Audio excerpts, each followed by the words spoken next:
Well, again, just as trying to summarize the nature of a country like ours, or the nature of a church vision like ours, you skip and sketch your way through it. I will do the same thing here and see if I can survive.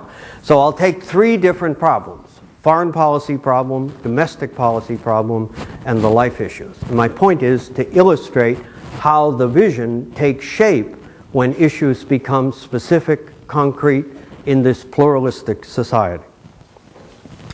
Foreign policy, the issue, of course, that is always the galvanizing issue and is with us once again, is the issue of war and peace. There always is a kind of concretizing moment when any president, whoever it is, calls Americans to service that will inevitably risk their lives and lose the lives of some. I have taken in recent years to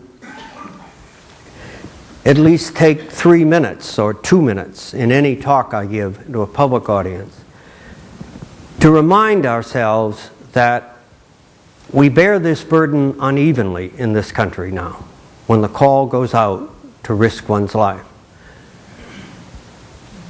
We don't have a draft, and no one, frankly, wants one. I teach the professional military all the time, and I have never found them in favor of going back to a draft.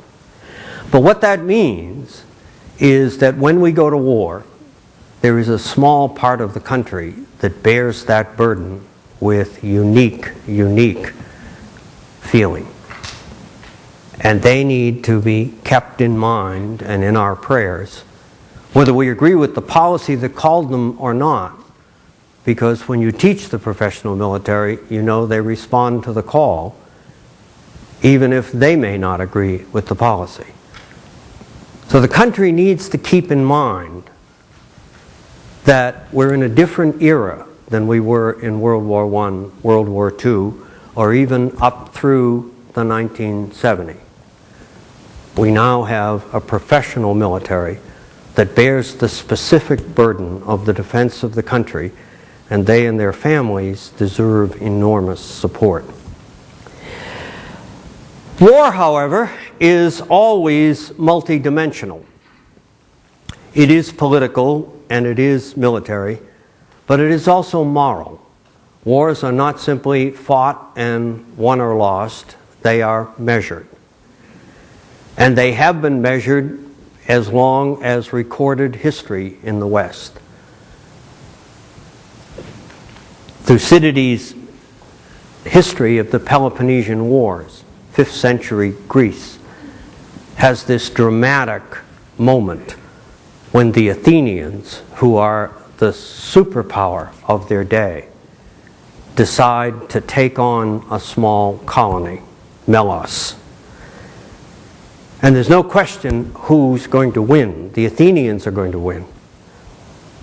And so the Athenian generals go the night before the battle, or before the battle, to confront the small colony they are about to take over. And they say to the leaders of Melos, they say, "Come now, let us have no talk about justice. Let us talk about the world as it is, realism. And in the world as it is, the strong do what they will, and the weak do what they must." Realism. There has always been an argument that when you go to war, the dynamics of war, the stakes of war, the costs of war are such that there is no room for moral vision. But over against that proposition, over against the Athenians, there has always also been another vision. And that is that war is a human action, and human beings are inherently moral. So wars are never just won and lost, they are measured. And when you look at how war is measured, the dominant categories that are used today, not only in this country, but in documents of the United Nations, is the tradition of Roman Catholicism, the so-called just war. which says not all uses of force are wrong, and not every use of force is morally right. And therefore, whenever force is used, it is to be judged by its purposes, its methods, and its intent. Now that kind of moral vision, which needs to be played out further, today confronts three different kinds of challenges regarding the use of force. The very complexity of the world in which we live is demonstrated by the different ways that force might be used. There is first the legacy of the middle of the 20th century, the legacy of nuclear weapons. We named an age after them, the nuclear age. They were part of the Cold War, but the Cold War collapsed and nuclear weapons did not. They are still with us. They pose what might be argued to be a unique moral problem, because these weapons have a capacity for destructive damage that surpasses anything the human race had ever previously produced. And so we have both no experience in using them in a war in which both sides had them, no experience. And we have in our hands a capacity to wreak damage in a way that the world previously has never known.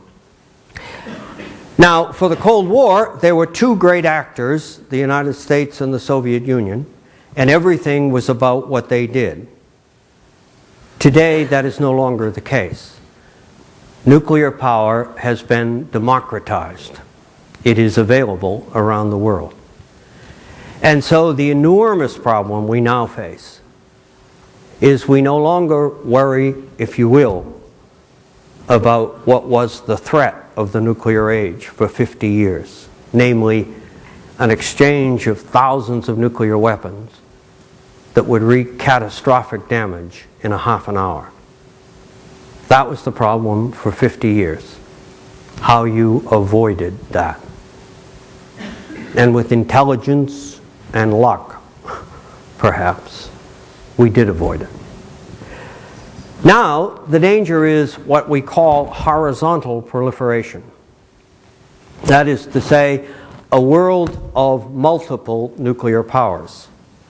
Now, in fact, if you go back to get some perspective, John Kennedy in the early 1960s argued that he thought by 1990 there'd be 15 or 20 nuclear powers.